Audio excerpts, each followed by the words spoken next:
2023년 3월 18일 시행된 소방관계법규 기출문제 해설을 시작하겠습니다. 우선 해설을 하기 전에요.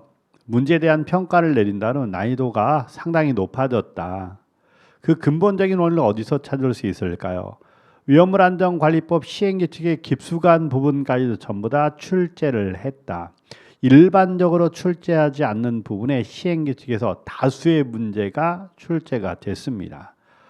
또 하나는 암기보다는 인지적으로 문제를 풀어야 되는 문제들이 상당수가 출제됐기 때문에 역시 마지노선인 80점 이상을 맞기가 상당히 어려웠을 것이다. 그래서 합격 점수를 75점에서 80점 사이로 잡아두는 게 정확하게 맞을 것으로 보여집니다. 물론 충분히 연습한 학생들은 역시 고득점을 얻을 수 있겠는데 이번에는 결코 쉽지가 않을 거예요. 시행규칙에서 의외의 부분에서 너무 많이 출제가 됐습니다. 자, 그럼 내용을 한번 들어가 볼게요. 1번입니다. 자, 우선은 소방기본법에서는 무난하게 문제가 출제가 됐죠. 벌칙금, 벌금의 상한이 나머지 셋과 다른 것 이렇게요. 정당한 사유 시 소방대 생활안전활동을 방해한 자 100만 원 이하의 벌금입니다. 화재 진압, 구조, 구급 활동을 위하여 출동하는 소방자동차의 출동을 방해한 자, 소방활동을 방해했으니 5년 이하의 징역 또는 5천만 원 이하의 벌금이에요. 그러면 이제 3항에 의해서 1, 2번의 정답이 구별이 되겠네요. 정당한 사유 없이 화재 진압 등 소방활동을 위하여 필요한 때 물의 사용이나 수도의 개폐장치의 조작, 사용 또는 조작을 하지 못하게 하거나 방해한 자다. 자, 이거는요. 당연히 100만 원 이하의 벌금이니까 정답은 딱 떨어졌네요. 2번이 정답입니다. 2번이 정답입니다. 그리고 정당한 사유 없이 소방대가 현장에 도착할 때까지 사람을 구출하거나 구출한 조치 불을 끄거나 번지지 않도록 하는 조치를 하지 아니한 관계인은 100만 원 이하의 벌금이니까 5년에 5천 2번이 정답이요. 자, 무난하게 출제가 됐습니다. 2번 소방기본법 시행규칙상 국고보도 대상이 되는 소방활동 장비 종류와 규격이다. 역시 이런 부분까지 공부하는 건 쉽지가 않아요. 시행규칙의 내용이죠. 근데 보면요, 구조정은요, 배니까요, 톤수로 따집니다. 30톤급이다 이렇게 들어가는데 나머지는 전부 다 마력이고요. 그래서 가볍게만 들여다봐도 정답이 될 만한 부분인데 결코 이 부분까지 공부하는 건 쉽지가 않았을 겁니다. 이제 가볍게 읽어준 사람은요, 정답이 1번이 된다는 걸 쉽게 구분할 수 있었고요. 3번입니다. 자, 이거는요, 미리 이거밖에 아직 출제되지 않은 게 요거 하나 남았다. 열심히 반복하라고 그랬죠. 그러면 맨홀 뚜껑은요, 648mm 이상 짝수로만 되어 있다라는 걸 조심해 주고요. 1, 3번 중에 하나. 맨홀 뚜껑 부분은 가장 잘 보이는 노란색 반사 도료로 30cm 자 반을 뚝 잘랐으니 15cm가 됩니다. 선을 둘레를 따라 칠해라. 정답은 1번 이렇게 아주 쉽게 나오죠. 일단은 시간 안배를 좀 할 수 있도록 문제가 안배가 되어 있습니다. 4번 소방 기술 경력 등의 인정이다. 이건 소방청장만이 가능해요. 소방기술과 관련된 자격 경력 학력을 가진 사람은 소방기술자를 인정할 수 있다. 누가? 소방청장인데 본부장서장. 틀렸네요. 옳은 것을 고르래요. 이미 소방청장인데 이미 틀렸습니다. 소방기술과 관련된 자격 경력 학력을 인정받은 사람에게 자격수업과 경력수업을 발급할 수 있다. 누가? 소방청장이에요. 본부장서장 아닙니다. 자격 경력 학력 인정 범위와 자격수업 발급 절차 등에 관하여 필요한 사항이다. 방법 절차가 들어가면요, 무조건 행정안전무령을 먼저 생각을 했죠. 아, 이거는 행정안전무령이라 틀렸습니다. 자격 수첩 또는 경력 수업을 발급받은 사람이 거짓이나 부적한 그 밖의 부정한 방법이다. 자, 이거는 자격 취소 사유가 되네요. 누가? 소방청장이. 딱 들어맞네요. 정답 4번입니다. 자, 이것도 이제 충분히 쉬운 내용이라 시간 안배를 가능하게 만들어주네요. 등장인물만으로 쉽게 답을 구분할 수 있기 때문이죠. 5번 감리업자가 공사의 감리를 마쳤을 때 감리 결과 보고서에 첨부해야 하는 서류다. 이 부분은요, 규칙적으로 꼭 읽어주라 그랬어요. 성능시험조사표다. 그리고 소방공사 감리일지다. 사용 승인 신청서 등 사용 승인 신청을 증빙할 수 있는 서류다. 자, 그래서 이제 문제도 우리가 한번 풀어봤기 때문에 정답은 몇 번? 1번 이렇게 됩니다. 정답은 1번. 그러니까 이거는요 인지력으로 푸는 거라 읽어주기만 해서 답이 쉽게 보였을 겁니다. 6번요.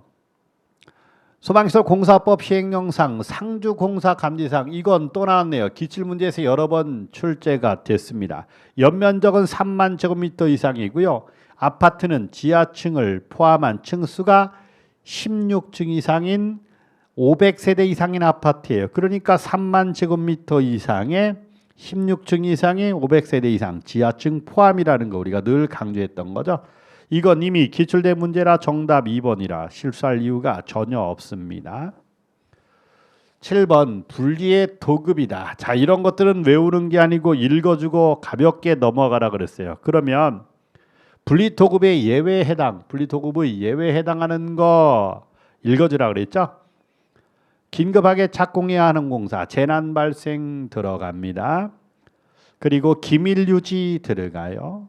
그리고 계약에 관한 법률 시행에 따른 실시 설계 기술 제한 입찰이나 기본 설계 기술 제한 입찰에 해당하는 경우입니다. 정답은 기억, 니은, 미음인데 얘는요 실제로 외우는 거라기보다는 규칙적으로 읽어주다 보면 쉽게 답이 구별되는 그런 형태라고 볼 수 있습니다. 정답은 2번이 이렇게 돼요.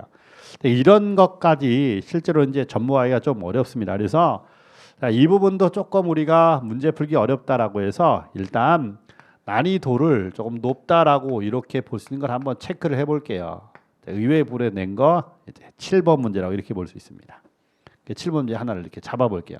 점수가 과연 어느 정도까지 무난하게 나올 수 있냐 한번 우리가 점검해 볼 필요가 있습니다. 8번요. 소방기술자 배치 기준. 이거 이미 출제가 됐고 연습 많이 했어요. 소방기술자 배치 기준 우리가 어떻게 했죠? 특, 고중, 초, 자 이렇게 했던 거 기억나죠? 특급 기술자인 소방기술자, 고급 기술자 이상, 중급 기술자 이상, 초급 기술자 이상, 자격증을 발급받은 소방기술자 이렇게. 연면적은요 20만, 3만, 5천, 1000 이상 미만을 집어넣으면 되고요. 세 번째는 재물, 중급 기술자 이상의 소방기술자는 제헌설비나 물분무 등 소화설비입니다. 층수는요 지하층을 포함한 층수가 40층 이상 특급이고 기술자인 소방기술자, 고급 기술자 이상은 16층 이상 40층 미만을 이렇게 넣으라고 그랬습니다. 그리고 아파트는요 세 번째와 네 번째 20만 만 천이니까 연면적 만제곱미터 이상 20만 제곱미터 미만인 아파트의 공사 현장은 중급 기술자 이상, 1000제곱미터 이상 만제곱미터 미만의 아파트의 공사 현장은 초급 기술자 이상의 소방기술자 배치입니다. 초자는 지하구, 지하구의 공사 현장엔 초급 기술자를 배치하죠. 그리고 20만, 3만, 5천, 1000에서 이거 연면적 1000제곱미터 미만인 소방시설 공사 현장 미만인 소방시설 공사 현장인 자격증을 발급받은 소방기술자를 배치한다. 자, 우리가 연습했던 거를 또 꼬박꼬박 연습하면요 갑니다. 20만 제곱미터 이상이니까 첫 번째요. 특급 기술자인 소방기술자. 딱 들어맞죠? 특급 기술자인 소방기술자. 지하층을 포함한 층수는 40층, 16층. 첫 번째, 두 번째 16층 이상 40층 미만이니까 두 번째. 그러면 고급 기술자 이상의 소방기술자. 딱 들어맞습니다. 사망. 연면적 5천 제곱미터 이상 3만 제곱미터 미만이면 20만, 3만, 5천이니까 세 번째래요. 20만 이상, 3만 제곱미터 이상 20만 제곱미터 미만, 5천 제곱미터 이상 3만 제곱미터 미만. 세 번째니까 특, 고중, 중급 기술자 이상 소방기술자 딱 들어맞습니다.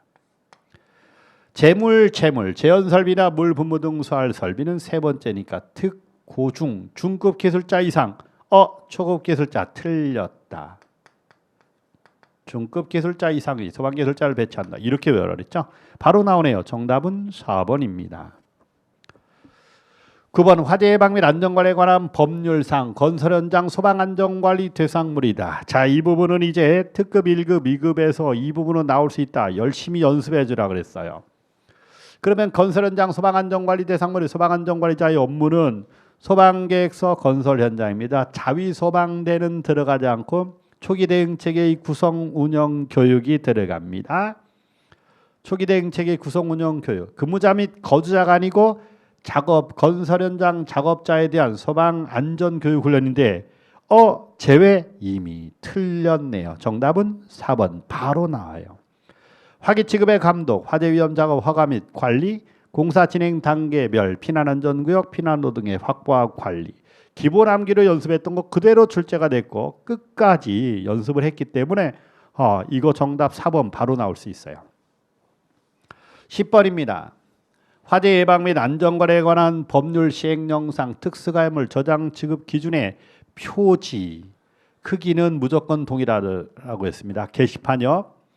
화기연금은 상징 바탕의 순수 문자, 그러니까 적색 바탕에 백색 문자, 바탕 적색 바탕 붉은색 바탕에 백색 딱 들어맞네요. 한 변의 길이 0.3m 이상, 다른 한 변의 길이 0.6m 이상 맞고요. 이건 동일하다 했습니다. 교차에도 상관없다 그랬어요. 특수 가연물의 표지의 바탕입니다. 자, 그러면 표지는요. 노트 바탕에 글씨 문자, 백색 바탕에 틀렸네요. 백색 바탕에, 즉 흰색 바탕에 흑색 문자다. 한 번 더요. 노트 바탕에 글씨 문자다. 이거 검은색이 이렇게 돼야 되네요. 정답은 3번 이미 틀렸습니다. 정답 3번이고요. 품명, 저장 지관은 장소에는 품명 최대 수량, 단위 부피당 질량 또는 단위 최적당 질량, 관리자의 성명, 직책, 연락처 및 화기 취급의 금지 표지, 화기 취급의 금지 표시가 포함된 특수가해물 표지를 설치한다. 딱 들어맞습니다. 아직까지는 그렇게 크게 어렵다. 한 문제 정도가 그래도 우리가 공부하기 어려운 부분이 있었다라고 볼 수가 있어요. 11번입니다. 화재 예방 및 안전관리에 관한 법률 시행령상 소방안전관리자를 선임하는 건설 현장 소방안전관리 대상물이다. 자, 우리는 이거 이렇게 공부했죠. 신축, 증축, 개축, 재축 이전 용도 변경하려는 부분에 연면적 합계가 15,000제곱미터 이상이에요. 15,000제곱미터 이상 20,000제곱미터 들어갑니다. 15,000제곱미터 이상 신축, 증축, 개축, 재축 이전 대선 용도 변경하려는 부분에 연면적 합계는 15,000제곱미터 이상이에요. 이거 들어갑니다. 해당되죠? 또 이제 연면적 5,000제곱미터 이상인 것으로서 냉동이나 냉장창고나 냉동 냉장창고 다 들어갑니다. 해당되네요. 5,000제곱미터 이상의 조건을 만족해야 됩니다. 그리고 연면적 5,000제곱미터 이상인 것으로서 지하층의 층수가 2개 층 이상인 것, 지상층의 층수는 11층 이상인 거예요. 이거 틀렸네요. 11층 이상인 것이 돼야 되는데 10층 해당되지 않습니다. 포함되지 않아요. 정답 4번입니다. 그러니까 이 부분은요 이미 예측했던 부분이고 준비했던 부분이라 틀릴 이유가 없습니다. 화재예방 및 안전관리에 관한 법률상 화재예방 안전진단의 범위다. 자, 이것도요 외우지 않아도 좋으니 꼬박꼬박 읽어주라고 했습니다. 화재 위험성 평가에 관한 사항이다. 소방계획 및 피난계획 수립에 관한 사항이다. 소방시설 등 유지관리에 관한 사항, 비상대응 조직 및 교육훈련에 관한 사항이다. 모두 들어가고 화재 위험 요인, 화재 하나 더 추가한 화재 위험 요인 조사에 관한 사항이다. 이렇게 해서 하나를 더 추가하면 그게 바로 화재예방 안전진단 범위라 어려운 이유는 전혀 없어요. 그래서 필수 암기와 반드시 암기 그리고 인지력으로 키워야 할 내용이라고 보는데 이건 인지력만으로 충분히 답이 보입니다. 정답은 모두 맞네요. 4번입니다. 13번요. 이런 문제를 풀어볼 때 아무래도 인지력으로 풀어야 되는 내용이 이제 조금씩 많아질 텐데 그러다 보니 짧은 시간 동안에 필수 암기를 거쳤던 학생들은요 좋은 점수가 나오기 어렵습니다. 그 범위를 넘어서 인지력을 좀 더 충분히 키워준 학생들에게는 점수가 원활히 좋은 점수가 많이 이렇게 나오게 되는 거죠. 계속 넘어가 볼게요. 몇 번? 13번 문제를 봅니다. 자, 단어 조심하세요. 신고는 소방안전관리자를 선임해야 됩니다. 옳은 거 고르는 거예요. 신고해야 됩니다. 신고는 며칠? 14일 이내. 그리고 선임해야 된대요. 선임은 해당 사유가 발생한 날부터 30일 이내다. 14, 30이니까 거저먹기네요. 기존의 문제를 그대로 출제했기 때문에 틀릴 이유가 없습니다. 1번이 정답이고요. 14번입니다. 자, 여기 계산하는 문제가 나왔어요. 이거 외운 거 그대로 가면 돼요. 자, 일단 강당입니다. 바닥 면적 합계를 얼마로 나누어 둔 수? 4.6 제곱미터로 나누어 둔 수다. 강의실은요, 가장 좁은 면적 1.9 제곱미터로 나누어 둔 수. 강의실, 휴게실, 상담실, 실습실 용도로 쓰이는 역시 1.9 제곱미터로 나누어 둔 수입니다. 바닥 면적 합계를. 자, 그러면 한 개니까 한 개 곱하기 바닥 면적은 460이니까 460을 얼마로 나누라? 4.6으로 나누네요. 그러니까 100이 곱하기 1은 이거 수용 인원은 100명이 이렇게 됩니다. 그러면 강의실은 1.9로 나오네요. 그런데 10개나 된대요. 그럼 10개 곱하기 1.9 제곱미터로 나누어 둔 수입니다. 무엇을? 57 제곱미터를. 자, 이거요. 397을 30배가 되네요. 30배 곱하기 10이니까 이거는 300이 이렇게 됩니다. 휴게실은 개수가 한 개래요. 한 개 곱하기 들어갑니다. 바닥 면적이 38제곱미터예요. 38을 나눕니다. 얼마로? 1.9로 나누면 20을 곱하면 38이 돼요. 요거 20개요. 그럼 100 수용 인원이 100명, 300명, 20명이니까 도합 수용 인원은 420명이 이렇게 되네요. 이렇게 정답은 3번 이렇게 됩니다. 그러니까 이 수치를 정확하게 외워서 계산할 수 있느냐 없냐. 다행히 반올림을 넣지 않았으니까 지저분한 숫자는 전혀 없어요. 딱 떨어지게 된 겁니다. 아주 신경을 많이 쓴 문제라고 볼 수 있어요. 어려운 거 전혀 아닙니다. 그 다음 15번 문제로 가볼게요.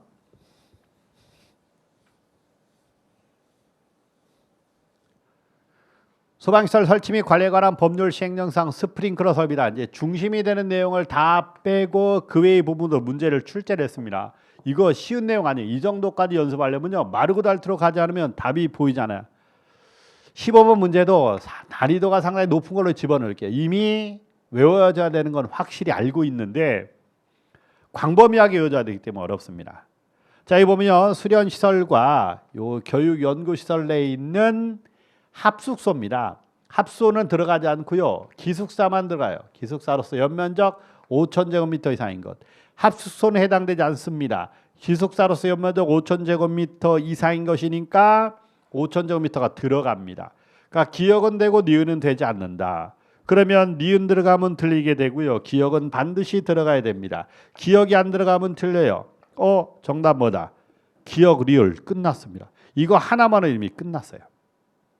이렇게 한 번 더요. 기역이 들어가야 되고 니은은 들어가면 안 됩니다. 기역이 들어가야 되는데 니은이 들어가서 틀렸고요. 기역이 들어갔습니다. 니은 들어가서 안 돼요. 기역이 들어가야 안 들어갔어요. 틀렸습니다. 정답 2번. 이렇게 바로 나오는 거예요.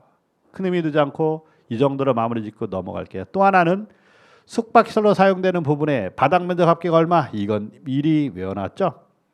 숙박이 가능한 수련시설, 숙박시설 600제곱미터 이상이기 때문에 500제곱미터는 들어가잖아요. 디귿 들어가면 안 됩니다. 디귿 들어가면 안 돼요. 디귿 들어가면 안 돼요. 기역 무조건 들어가야 돼요. 니은 들어가면 안 됩니다. 정답 역시 2번으로 귀착이 됩니다. 니은 들어가면 안 된다고 했으니까 이해됐죠? 그래서 모든 걸 다 외우지 않고 규칙적으로 반복을 했다면 그 중에 딱 2개만으로 답을 구별해낼 수 있는 능력이 생겼을 겁니다. 그래도 어려운 거로 보고 난이도 상이라고 한번 치부를 해볼게요. 정답은 2번입니다. 16번요.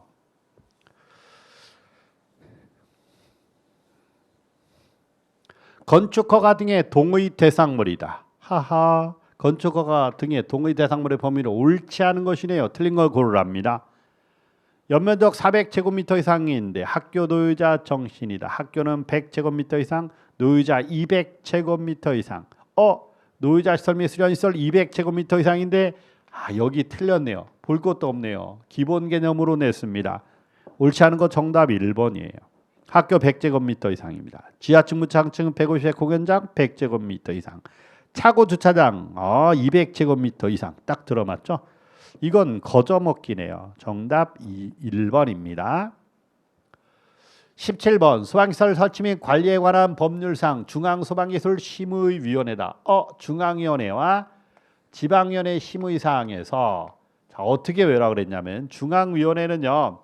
화재 안전 기준에 관한 사항이다. 기준 이렇게 집어넣고요. 소방시설의 설계, 공사, 감리, 소방시설 공사에 소방시설에 하자가 있는지 판단에 관한 사항이 아니고 소방시설 공사에 하자가 있는지의 판단에 관한 사항이 아니고 소방시설 공사의 하자를 판단하는 소방시설 공사의 틀렸네요. 하자를 판단하는 기준에 관한 사항이 이렇게 들어가는 겁니다.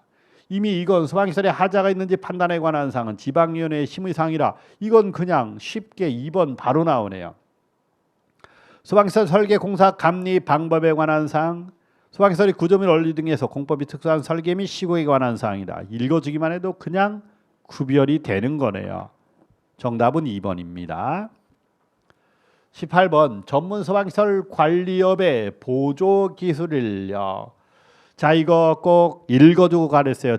초급, 중급, 고급, 중급, 초급 모두 몇 명 이상이다? 전문이니까 2명 이상이다. 꼬박꼬박 읽어주면 쉽게 이렇게 이해할 수 있다고 했으니까 각 2명 이상 거저 먹기네요. 정답 4번입니다.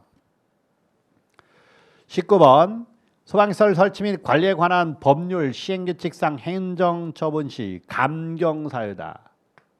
자, 이렇게 시행규칙에 관한 사항에 끝까지 이렇게 물고 들어가는 건 쉬운 일이 아니에요.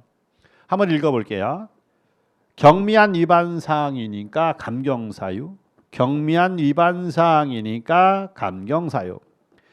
사소한 부주의나 오류가 있는 고의, 이거 해당되지 않습니다. 처음에 해당 위반 행위를 한 경우다. 그리고 모범적으로 해온 사실이 인정된다. 근데 문맥상 봐도 정답이 몇 번? 3번이라는 걸 금방 감지할 수 있는데 이것도 이런 형태의 문제는 결코 쉬운 개념이 아니에요. 그래서 시행규칙에 있는 내용이라 조금 더 과감하게 조금 어려웠던 내용이다라고 칩을 하고 이렇게 한번 들어가 볼게요. 물론 읽어주면서 부주의 또는 오류가 아니고 고의, 이미 감경사유에 해당되지 않는 걸 금방 알 수 있죠. 의도한 거니까 이렇게 답을 찾아준 사람도 있을 거고요. 자, 아무튼 조금 어렵다는 개념으로 이렇게 들어가 볼게요.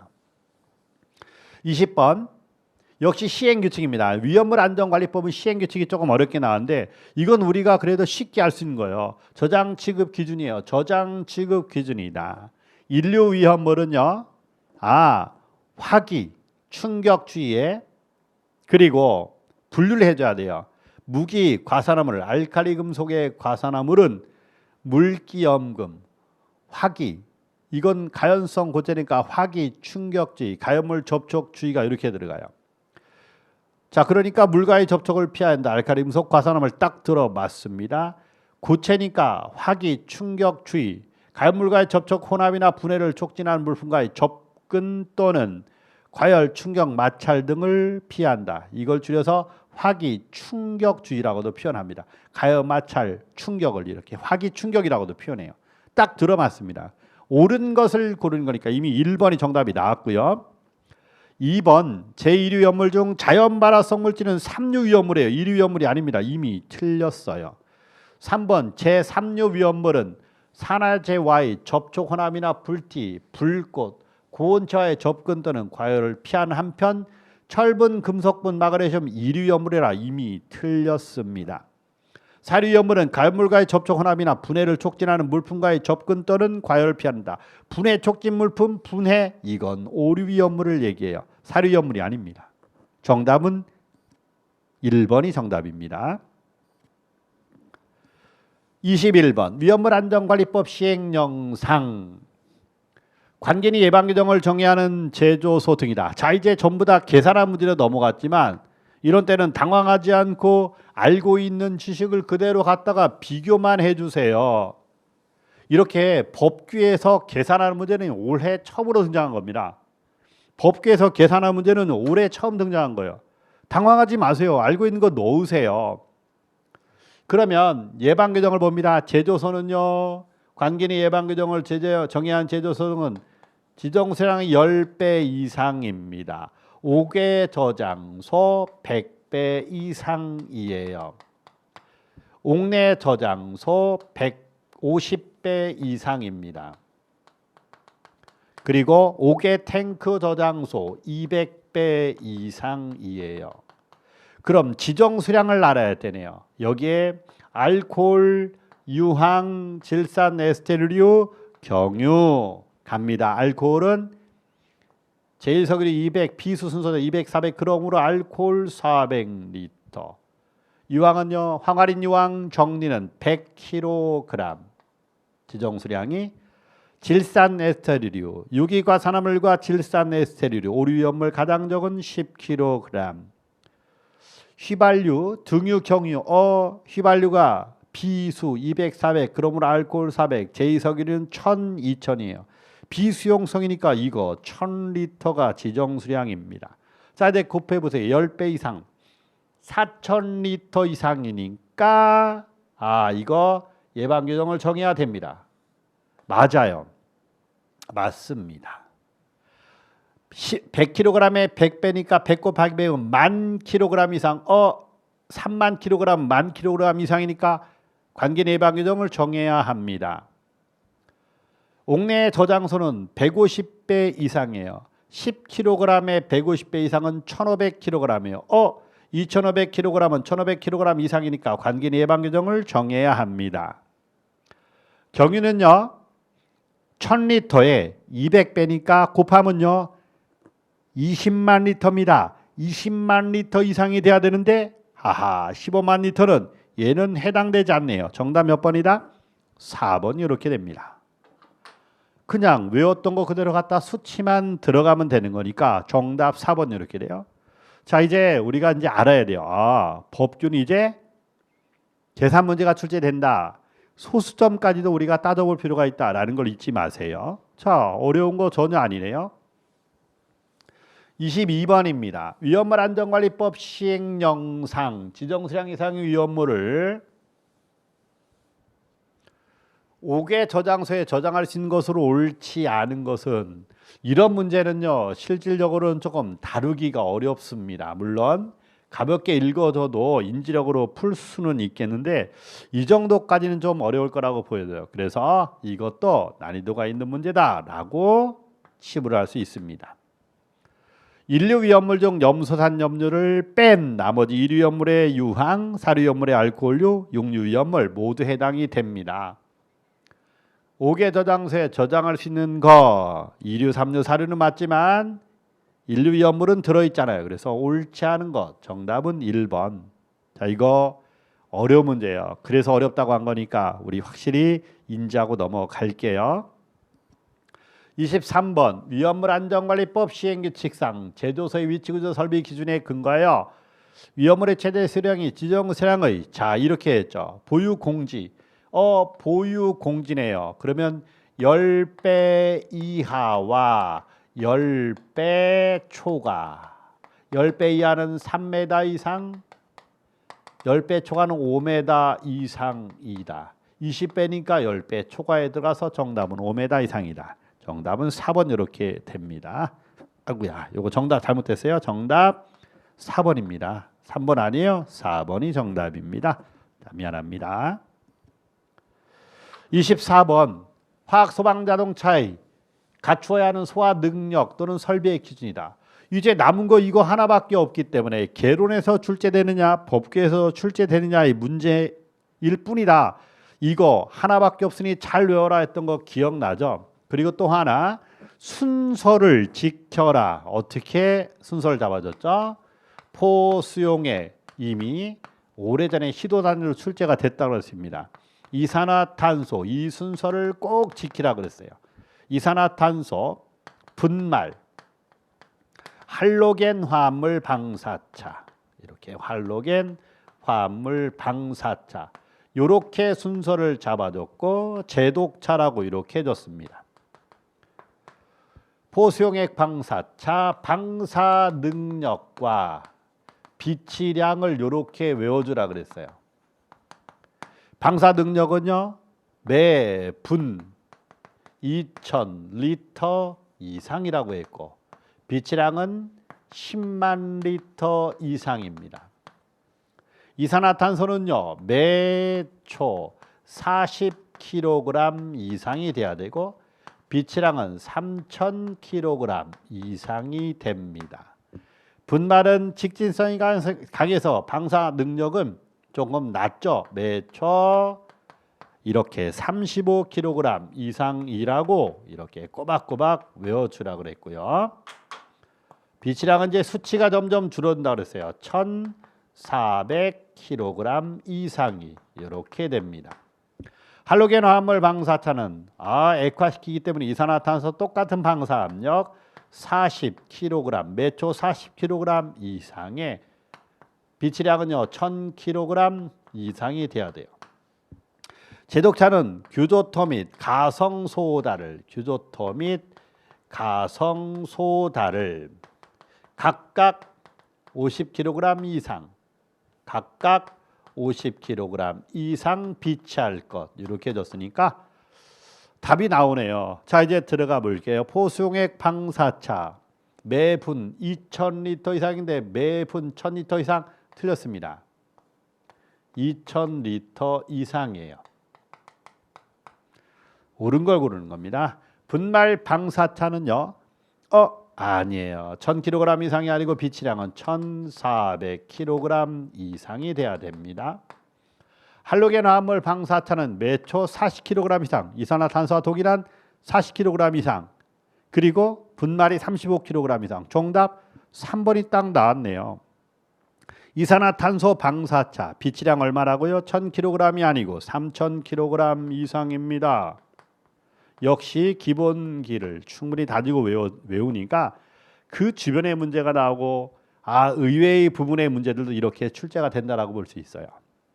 마지막 25번을 한번 볼게요. 자, 이 부분도 위험물 안전관리법 시행규칙상 위험물 운반에 관한 기준 중 적재 방법에 대한 내용으로 옳지 않은 것 이렇게 나왔습니다.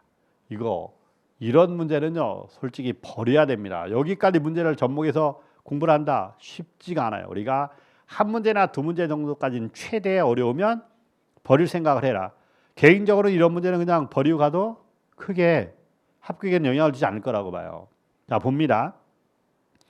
하나의 외장 용기에는 다른 종류의 위험물을 수납하지 아니할 것. 고체 위험물 운반 용기 내용적인 90% 이하의 수납률로 수납할 것. 액체 위험물 운반 용기 내용적인 98% 이하의 수납률로 수납하되 55도씨의 온도에 누설되지 아니하도록 충분한 공간 용적을 유지하도록 할 것. 자연 발화는요 용량이 더 줄여야 됩니다. 그래서 내 용적의 90% 이하의 수납률로 수납하되 온도도 더 내려가야 돼요. 이거에 비해서 50도씨의 온도로 저장하고 온도에서 5% 이상의 10%가 아니고 5% 이상의 공간 용적을 유지하도록 할 것 이렇게 들어가요. 절대 쉬운 내용 아닙니다. 이거는. 그리고 이 부분까지 나올 거라 예상하기도 힘들어요. 그래서 얘는 어려운 내용이다. 이렇게 보여줍니다. 그러면 난이도를 좀 높였다라고 하면요. 5문제 정도로 보여지고요. 한 문제당 4점이니까 곱하면 20점.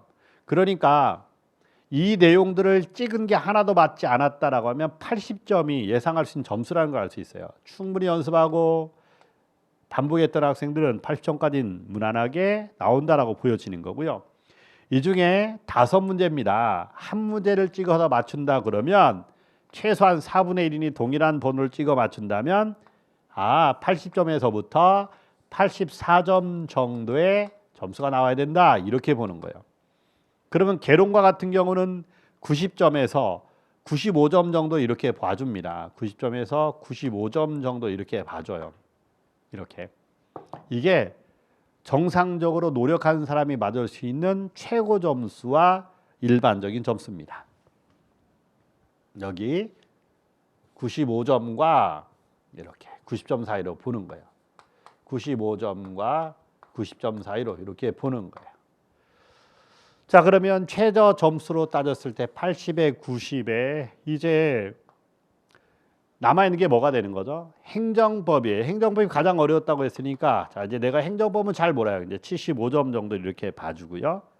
자 이것도요 76점이라고 봐줘야 되겠네. 76점 이제 4점씩이니까 76점이라고 봐주고요. 그러면 얘도 80점에 76점이니까 84점에 최대 80점 정도로 보는 게 정상이겠네요. 그 일반적인 점수 합격 점수가 여기서부터 여기까지 분포로 보인다라고 봐주는 게 맞습니다. 그러면요 38에 24 240에다가 6점 246점 이렇게 되겠네요. 이렇게 그러면 평균을 내게 되면요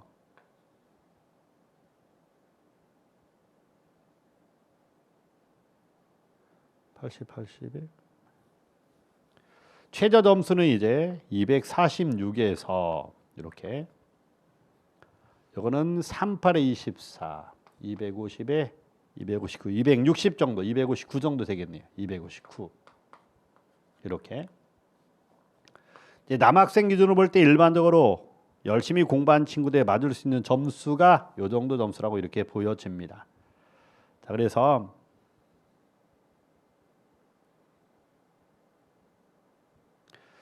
거기다가 이제 그래도 이번엔 경쟁이 아주 치열했기 때문에 259 정도로 봐줘야 됩니다. 이렇게 되면 대략 한 260점 정도라고 이렇게 보여져요. 올해는요 행정법이 최대 변수라고 볼 수가 있고요. 역시 마찬가지로 법규도 변수로 작용합니다. 개론이 가장 변수가 작게 적용을 했어요. 자, 우리가 한 번 더 꼭 들여다봅시다. 매년 출제가 될 때마다 동일한 패턴으로 출제되는 게 아니고 쉬운 과목과 어려운 과목이 계속 교차해서 나오고 있는 상황이다. 반드시는 아닙니다. 거기에 맞춰서 공부를 했다면 성공을 했을 거고 과거의 예를 기준으로 작년 기준으로 공부했다면 크게 실패할 확률이 높아요. 그래서 이제 늘 강의할 때마다 매 시험마다 동일한 패턴을 띠고 있지 않으니 고르게 공부를 해야 된다라고 강조했던 기억이 납니다. 자, 그걸 잘 따른 학생들은 좋은 점수로 체력 준비를 하고 있을 거고요. 또 작전을 잘못 짠 학생들은 생각보다 좋은 점수를 얻지 않을 것으로 예상이 됩니다. 기출문제에서는 이걸로 마무리 지겠습니다. 감사합니다.